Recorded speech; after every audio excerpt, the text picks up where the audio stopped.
What happens when a Hollywood star known for her calm composure and elegance finally reaches her limit, live, in front of millions of viewers? When Zoe Saldana, the face of strength and serenity in Avatar and Guardians of the Galaxy, walks onto the View expecting a light-hearted chat, only to be blindsided by Joy Behar's sharp, unapologetic commentary, the moment becomes one that no one in that studio will ever forget. Trust me, you won't want to miss a second of this explosive exchange between two powerful women who refuse to back down. Comment your thoughts below as you watch, because this one gets personal. It all started on what seemed like a typical morning at the View. The studio lights shimmered, audience chatter filled the air, and the hosts were in high spirits. Whoopi Goldberg, ever the calm anchor, led the introduction with warmth. Ladies and gentlemen, our next guest is someone we all adore. She's one of the most talented women in Hollywood, starring in everything from Star Trek to Avatar. Please welcome Zoe Saldana. The crowd burst into applause as Zoe walked onto the set, radiant as ever in a soft cream dress that caught the light with every step. She waved, gracious, poised, her smile genuine. She sat down between Sunny Hostin and Joy Behar, clearly ready for the usual blend of laughter, insight, and casual promotion. At first, it was exactly that. Joy complimented her appearance. Whoopi teased about her action stunts, and Zoe laughed along, answering with warmth and sincerity. But beneath the laughter, something in Joy's tone carried that edge, that playful bite that sometimes cut deeper than she realized. Joy leaned forward, resting her chin on her hand. "Zoe, you look absolutely flawless, as always," she began with her trademark grin. "But I've got to ask, how do you manage to look that perfect while juggling 3 kids and saving the universe in all those action movies? You got a team of clones helping out at home." The audience laughed. Zoe smiled politely, playing along. "If only," she joked lightly. "Trust me, there are no clones. Just a lot of coffee and patience." But Joy wasn't done. She tilted her head, eyes glinting. "Oh, come on. Be honest. You've got nannies, assistants, stylists, the whole Hollywood setup. I mean, regular moms can barely get their kids to school on time, let alone look red carpet ready. How do you balance being a movie star and a real mom?" The air shifted instantly. Laughter trailed off into awkward silence. Sunny's eyes flicked to Whoopi, who raised an eyebrow. Zoe blinked. That last line, "a real mom," landed like a stone. Her polite expression stiffened for a moment. But then she took a breath, gathering herself. "Well," she said evenly, "I think being a good mom isn't about how you look or what your job is. It's about being present, even if it's messy, even if you're tired. My work doesn't take away from that." A wave of applause rose from the audience. Some nodded in agreement, others murmured, impressed by her composure. But Joy, perhaps sensing the tension, smirked. Sure. But let's be real, Zoe. Most moms don't have a team behind them. It's easy to talk about presence when you've got help at every turn." This time, Zoe didn't smile. She looked directly at Joy, her tone calm but firm. "Joy, being a mom, any mom, is hard. It's exhausting, it's chaotic, it's beautiful. But I don't think it's fair to assume one kind of mother loves her kids more than another just because of her circumstances." The studio was silent now, the tension thick enough to feel. Joy gave a half laugh, trying to ease it. "Oh, don't get all serious on me, Zoe. I'm just teasing. You actors get so touchy these days." That was the spark. Zoe's posture straightened, her voice dropping lower, steadier. "It's not about being touchy, Joy. It's about respect. There's a difference between a joke and a judgment." The audience reacted with a collective murmur, that sound people make when something real cuts through the noise. Sunny shifted in her seat, glancing nervously between them. Whoopi cleared her throat, stepping in quickly. All right, ladies," she said in her usual mediator tone. "Let's get back to the movie before we all start needing therapy." The audience chuckled, tension slightly broken, but only on the surface. Because Zoe wasn't laughing anymore. Her face was composed, but her eyes told another story, the kind that said she'd had enough of being underestimated. Enough of being treated like a smiling, glamorous prop on talk shows. She nodded politely as Whoopi transitioned to a question about her new film. But the warmth in her tone was gone. What had begun as a light-hearted appearance now carried a quiet storm underneath. When the segment went to commercial, the cameras cut, but the energy on set didn't. Zoe leaned back in her chair, crossing her legs slowly, keeping her gaze forward. Joy whispered something to Sunny, a faint smirk tugging at her lips. Sunny gave a hesitant chuckle, but the discomfort was visible. It was one of those moments when everyone knew something had cracked. Zoe had been publicly belittled, under the guise of humor. And though she'd handled it with grace, that fire, the one she brought to her strongest film roles, was now flickering behind her calm demeanor. She took a sip of water, silently. The studio assistants bustled around, resetting microphones and makeup. But inside, Zoe's thoughts were running fast. Why is it always like this? She thought. Why do women have to smile through disrespect to seem cool? Why is it funny to question someone's motherhood? When the red light blinked back on, signaling the return to live broadcast, she adjusted her posture, her voice calm and deliberate. But this time, she was done playing polite. Everyone watching at home, and everyone sitting at that table, could feel it. The quiet before the real storm. And no one, not even Joy Behar herself, was ready for what Zoe Saldana was about to say next. When the cameras came back from the break, the energy in the studio felt different. The audience clapped on cue, but even that applause had a cautious edge, as if everyone could sense the tension humming just below the laughter. Whoopi smiled into the camera, doing her best to keep the mood light. We're back with Zoe Saldana, who's here to talk about her powerful new film exploring motherhood, family, and identity. Zoe smiled faintly, offering a nod of thanks. Her professionalism was unshakable, her poise absolute, but her eyes carried the calm focus of someone who was done letting others define her. Joy, however, seemed unfazed by the earlier exchange. If anything, she looked amused. She leaned forward with that sly grin, ready to poke again. You know, Zoe, speaking of motherhood, Joy began, her tone deceptively casual. You've played so many strong, commanding women in your movies, warriors, assassins, queens. Do you ever find it hard to turn that off at home? Like, maybe your husband has to remind you that you're not running a galactic empire. The audience laughed awkwardly. Whoopi gave a quick side-eye. Sunny adjusted her note cards. Zoe's lips parted slightly, caught off guard not by the joke, but by the subtext. She took a beat, then smiled thinly. I don't think being strong at work or at home are things you need to turn off, Joy, she replied, her tone cool but controlled. Strength isn't an act for me. It's who I am. The response drew a wave of approving applause from the audience. But Joy wasn't ready to let it go. Oh, come on, Joy chuckled. You know what I mean. It's just funny. You women in Hollywood talk about empowerment, but sometimes it sounds like men can't do anything right around you. The laughter that followed this time was thin, nervous. Even Sunny's smile faded. Zoe's expression hardened, not with anger, but with that quiet power that comes right before someone sets a boundary. Joy, she said softly, but every syllable carried weight. Respectfully, I don't think empowerment means belittling men. It means valuing yourself enough to not shrink for anyone. My husband is my equal, not my subordinate. That earned her genuine applause this time, the kind that fills a studio when the truth slices through the noise. Zoe didn't bask in it. She simply folded her hands in her lap, calm and composed. Joy gave a quick shrug, trying to downplay it. All right, she muttered with a laugh. I didn't mean to ruffle feathers. But the damage was done, not just to the conversation, but to the atmosphere of the show. It had shifted entirely. Sunny leaned in, trying to steer things back on track. Zoe, your new film deals with women balancing identity, culture, and motherhood. What drew you to that story? Zoe turned towards Sunny with relief. Finally, a question worth answering. Her tone softened as she spoke. You know, I was raised in a home with strong women. My mother, my grandmother, they didn't wait for permission to be themselves. So when I saw this script, I saw them. I saw the struggle of trying to do it all, and the guilt that comes with it. That's real, whether you're famous or not. Her voice grew richer, more emotional. The crowd leaned in. We don't talk enough about how much mothers sacrifice, not just time, but identity. You start to wonder, who am I outside of being needed by everyone else? That's what drew me in.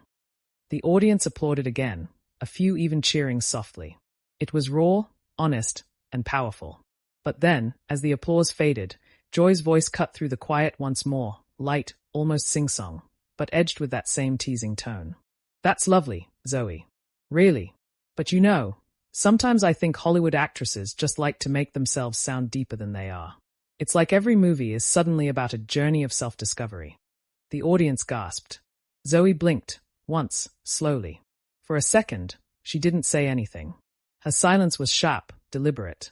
You could feel the control in her breathing. Whoopi gave Joy a warning look. Joy, she started, but Zoe gently raised a hand. It's okay, Whoopi, Zoe said, her voice quiet, composed, but beneath it was unmistakable steel. She turned fully to Joy. You know, I think sometimes people mistake sincerity for self-importance. It's easy to mock other people's introspection when you're afraid of your own. The crowd exploded. Gasps, applause, a few cheers that turned into laughter. The kind of reaction that meant everyone knew Zoe had just landed a hit, and hard. Joy's expression froze for a second, her lips tightening before she forced a laugh. Oh, look at you, feisty today, she said, waving her hand as if to dismiss the sting. Zoe smiled, but this time it wasn't polite. Not feisty, she said. Just honest. For the next few moments, no one seemed to know what to say. Even the camera operators hesitated, unsure which face to zoom in on, the silent pride in Zoe's or the forced smile on Joy's. Whoopi, ever the peacekeeper, finally spoke. Well, that's why we love having you here, Zoe, she said quickly, her tone both diplomatic and sincere. You always bring something real to the table. The audience applauded again, but it was different now, not just supportive, but energized, like they'd just witnessed something raw and unscripted. Zoe nodded, her expression softening. Thank you, Whoopi. I just think we owe it to each other, especially as women, to lift each other up, not to measure who's more authentic or who's got it harder. Life's complicated enough without turning it into a competition. Sunny nodded firmly. That's beautifully said, she added, and for a brief moment, the table felt unified again. But the camera caught it. The quick glance Joy gave Zoe, a flash of irritation behind her eyes. The conversation moved on to lighter topics, but the undercurrent never faded. By the time the show wrapped, the tension still lingered in the air. As the outro music played and the host stood to thank the audience, Zoe offered polite smiles and hugs. Joy gave her a brief, somewhat forced pat on the shoulder. Great having you, Joy said, her tone bright but brittle. You too, Zoe replied, her voice level but distant. When the cameras cut for the final time, Zoe turned away, her jaw tight but her head held high. She had handled it, gracefully, firmly, without losing herself. But she knew this moment wasn't going to stay in the studio. It was about to go everywhere. When the cameras finally cut and the stage lights dimmed, a strange silence hung over the set of The View. Crew members shuffled around, packing up cables and microphones, but even their chatter was subdued. The energy in the room had changed. It was no longer that familiar mix of laughter and live TV nerves. It was heavier, electric, charged with the kind of tension that lingers after something real has slipped through the cracks of entertainment. Zoe stood near the edge of the stage, quietly thanking one of the producers. Her professionalism never wavered, not even for a moment. She smiled, nodded, and posed for a quick photo backstage. But behind her calm eyes, a storm brewed, quiet, deliberate, and unresolved. She knew what had happened. She knew Joy's comments weren't just offhand jokes. They were veiled jabs, layered in condescension, the kind that too often got dismissed as banter. And Zoe had seen enough of that. Not just as an actress, but as a woman who'd had to fight for every ounce of respect she was given. Whoopi approached her gently, her signature glasses glinting under the soft studio light. You okay, baby? She asked, her tone low and sincere. Zoe exhaled, giving a small smile. Yeah, she said. Just tired of smiling through it. Whoopi nodded slowly. MMHMM. I felt that. You handled yourself with grace, though. You didn't give her what she wanted. I wasn't going to, Zoe replied quietly. But sometimes it doesn't matter how calm you stay. People still twist your words to make you the problem. Whoopi placed a hand on her shoulder. Then let him twist. You spoke your truth. The world saw that. Zoe smiled faintly, but her eyes still flickered with frustration. She looked toward the table, where Joy was laughing with a few crew members, acting as though nothing had happened. Zoe watched her for a second. The easy way Joy seemed untouched, as if that exchange had been just another day on live TV. Some people, Zoe murmured, never realize when they've crossed a line. Sunny Hostin walked over, her expression soft with empathy. Zoe, she said warmly, for what it's worth, I thought you handled that perfectly. Joy can be Joy, but you stood your ground without losing your dignity. Zoe nodded. Thank you, Sunny. I just wish it didn't always have to be this way. Like being respectful means letting people walk over you. Sunny sighed. Yay. That line gets blurry sometimes on this show. As Zoe gathered her things, a production assistant whispered that social media was already buzzing.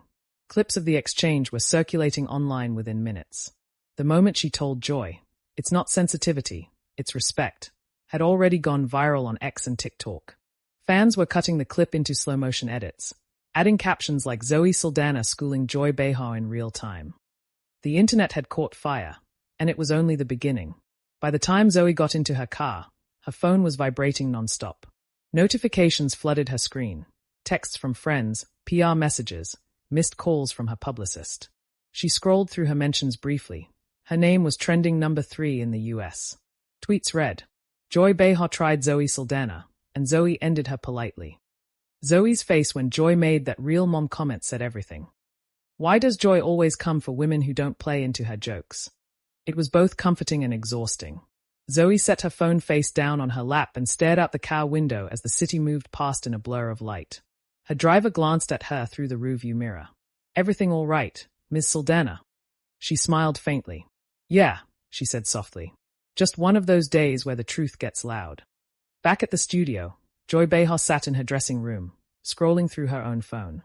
Her expression shifted between amusement and mild irritation as she read the comments. Some defended her humor. Others accused her of being tone-deaf and condescending. "Twitter's got jokes," she muttered, shaking her head.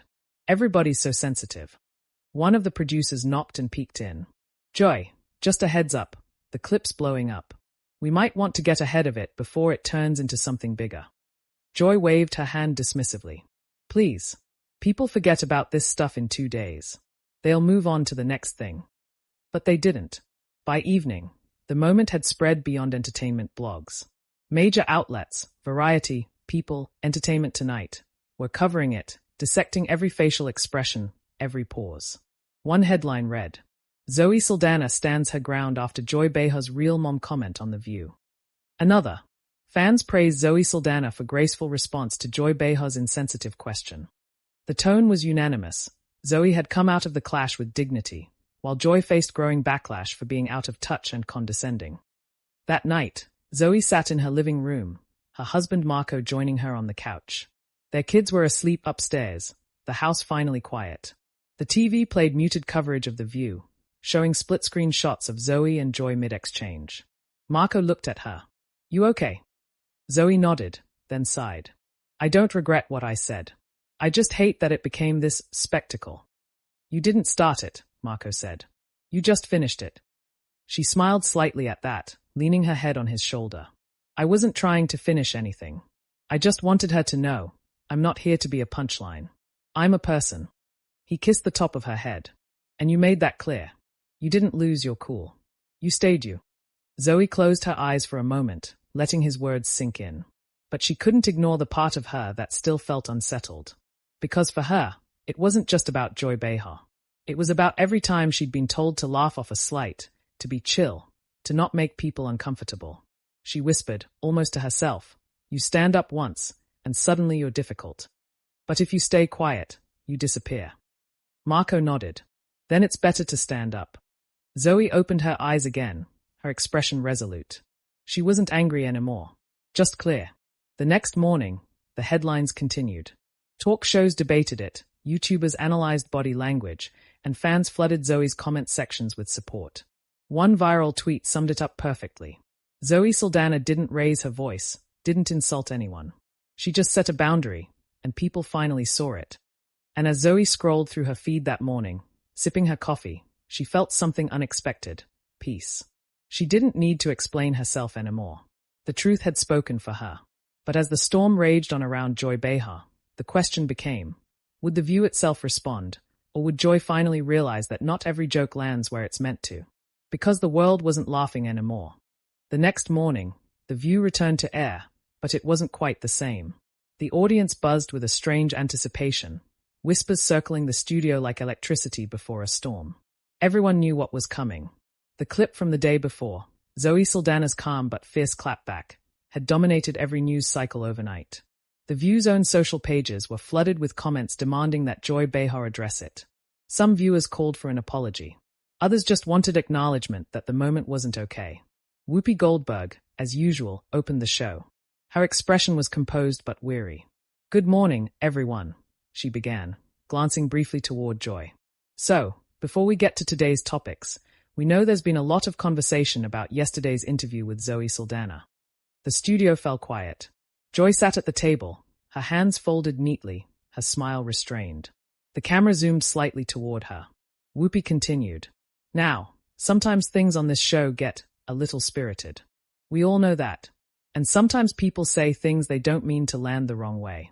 So, before we move forward, we just want to clear the air." Joy took a breath, glancing down for a moment before looking into the camera. "Look," she started, her tone measured. "I've been doing this show a long time.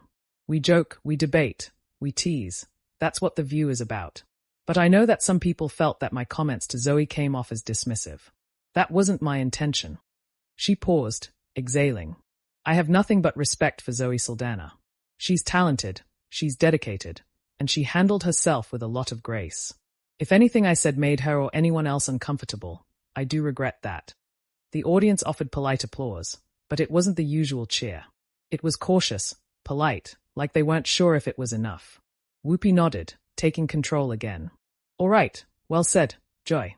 Zoe's a class act, and I think we can all agree she handled herself beautifully. So, let's keep this table what it's meant to be, a space for honest conversation, not cheap shots." The crowd clapped again, louder this time, but the mood remained slightly uneasy. Meanwhile, across town, Zoe Saldana sat in her kitchen, watching that very moment on her laptop. The morning sun streamed in through the windows, her twins laughing in the background as her husband tried to keep them entertained. Zoe watched Joy's words carefully, not out of anger, but with the kind of focus that comes from learning exactly what people mean when they apologize publicly. She gave a small, knowing smile when Joy said if anyone was uncomfortable. She'd heard that phrase before, the polite, non-committal kind of regret that acknowledges backlash without real accountability. But this time, Zoe didn't feel bitterness. She wasn't angry. She was simply done. Her phone buzzed, a text from her publicist. "Do you want to post a response?" Zoe typed back, "No need. The moment speaks for itself." And it did, because while Joy's apology aired, social media continued to roar. Clips of Zoe's calm responses were being remixed, quoted, shared by women across industries, moms, actors, teachers, nurses, anyone who'd ever been told to relax when they dared to stand up for themselves. One video edit went viral, a slow zoom on Zoe's face right after Joy's real mom comment, paired with the caption, "This is the look of a woman who's done being polite." It hit over 20 million views in 24 hours. Major celebrities chimed in too. Viola Davis reposted the clip on Instagram, writing, "Respect isn't earned through volume, it's earned through composure." Gabrielle Union commented, "Zoe handled that like a queen." The narrative had flipped entirely. Zoe hadn't needed to defend herself. The world was doing it for her. Later that week, Zoe made her first public appearance since the show, a film premiere in Los Angeles. The press line was crowded, flashes blinding as she walked the carpet in a sleek black gown. Reporters shouted questions, most about her movie, but inevitably, one voice called out, "Zoe, any comment on the Joy Behar situation?" She paused, turned toward the reporter, and smiled, that same composed, graceful smile the world now recognized as her signature. "I think the interview spoke for itself," she said softly. "I've always believed that how we treat people, especially when we think no one will call us out, says a lot more than words ever could. I have nothing but love for women who speak their truth, even when it makes others uncomfortable." The reporters went silent for a moment before a flurry of camera flashes erupted. Her words were calm, but they carried weight. That soundbite hit headlines within the hour. Entertainment Tonight, Variety, Good Morning America. Everyone quoted her poise, her restraint, her power. The conversation had shifted from drama to dignity. Back on The View, Joy Behar noticeably avoided mentioning Zoe again for weeks. On air, she was her usual self, but even her humor carried a new layer of caution, as if she knew the audience was watching for another misstep. Whoopi, on the other hand, had mentioned Zoe fondly in passing. "That woman's got grace." Reminds people that strength doesn't always have to shout. And she was right, because what happened that day wasn't just about one confrontation. It became a cultural moment, one that peeled back the surface of daytime TV to reveal the deeper truths underneath. The microaggressions, the jokes that weren't funny, the way women often had to balance honesty and diplomacy in the same breath. Zoe had done what few could. She stayed herself in a situation designed to rattle her. And in doing so, she didn't just stand up for herself. She stood up for every woman who'd ever been talked down to in a room that laughed it off. In the weeks that followed, Zoe's words, "It's not sensitivity, it's respect," became something of a mantra online. It showed up on t-shirts, TikTok audios, even in think pieces about women navigating public life with grace under pressure. And though Joy moved on to her next controversial moment, the world didn't forget this one. Because for once, the quiet dignity won over the loud laughter. Months later, Zoe was asked in an interview if she'd ever go back to The View. She smiled knowingly. "Maybe," she said. "But if I do, I'll bring my strength with me again. Because that's not something I ever turn off." Her interviewer chuckled. "You certainly made your mark." Zoe looked into the camera, her tone warm but firm. "I don't think it's about making a mark. I think it's about not erasing yourself just to make other people comfortable." And that was the moment the audience felt the depth of her calm. Because Zoe Saldana hadn't shouted. She hadn't stormed off. She hadn't cursed or raised her voice. She simply stood in her truth and let the world decide what to do with it. So, what do you think? Did Joy Behar's so-called apology feel genuine, or was it just damage control? Did Zoe handle the situation the right way, or should she have called Joy out more directly? Tell us what you think in the comments below. And don't forget to subscribe to Talk Narrative for more powerful, emotional, and unforgettable moments just like this, where the real stories behind the headlines come alive. Because here on Talk Narrative, we don't just report what happened. We tell the story of why it mattered.